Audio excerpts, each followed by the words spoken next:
Hi friends, welcome to Mona's kitchen friends. இன்றைக்கி நம்ம என்ன ரெசிபி பார்க்க போகிறோம்னா, சூப்பரான கேரட்டும் பீன்ஸும் வச்சு சூப்பரான ஒரு பொரியல் ரெசிபி தான் ஃப்ரெண்ட்ஸ் பார்க்க போகிறோம்.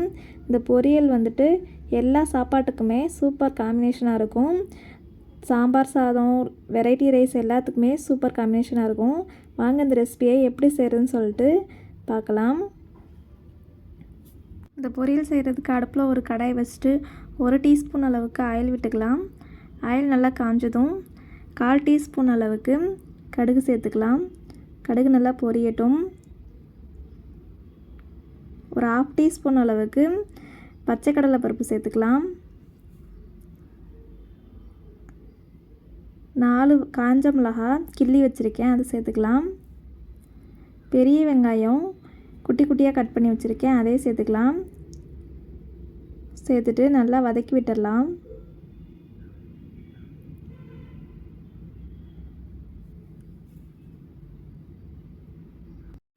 ஓரளவுக்கு வதங்கிருச்சு.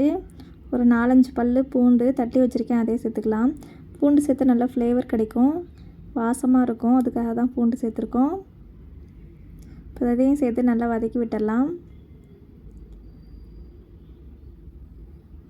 பூண்டோட பச்சை வாசனை போகிற அளவுக்கு வதக்கி விட்டுட்டு நம்ம கட் பண்ணி வச்சுருக்க கேரட்டையும் பீன்ஸையும் சேர்த்துக்கலாம். கேரட் நல்லா கட் பண்ணி அலசி எடுத்து வச்சுருக்கேன், அதையும் சேர்த்துட்டு நல்லா வதக்கி விட்டுடலாம்.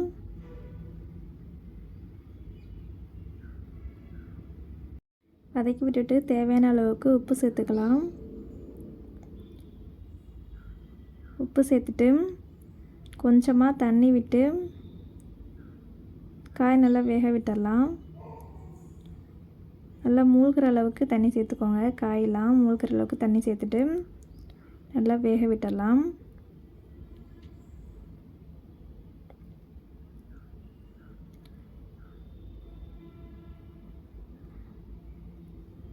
அப்படியே விட்டுருங்க, காய் நல்லா வெந்து வரட்டும்.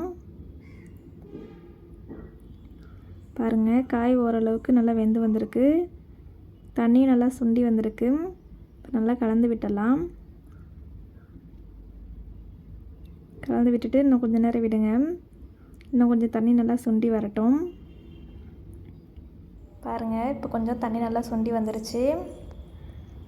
நல்லா கலந்து விட்டுட்டே இருங்க, இல்லைன்னா அடி பிடிச்சிரும். இப்போ இந்த ஸ்டேஜில் 1/2 மூடி தேங்காய் துருவி வச்சுருக்கேன், அதை சேர்த்துக்கலாம்.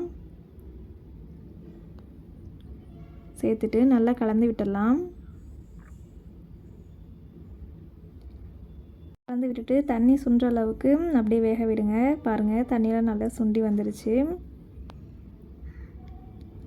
இப்போ இதை வேறு ஒரு பாத்திரத்துக்கு மாற்றிடலாம். சூப்பரான கேரட் பீன்ஸ் பொரியல் ரெடி ஆகிடுச்சு. இதே மாதிரி நீங்களும் உங்கள் வீட்டில் செஞ்சு பாருங்கள். செஞ்சு பார்த்துட்டு எப்படி இருந்துச்சுன்னு சொல்லிட்டு கமெண்ட் பண்ணுங்கள். உங்களுக்கு பிடிச்சிருந்துச்சின்னா லைக் பண்ணுங்கள், ஷேர் பண்ணுங்கள். அப்படியே மறக்காமல் சப்ஸ்கிரைப் பண்ணுங்கள். பக்கத்தில் உள்ள பெல் ஐக்கனை கிளிக் பண்ணுங்கள் ஃப்ரெண்ட்ஸ். Okay, bye friends. அடுத்த வீடியோவில் பார்ப்போம்.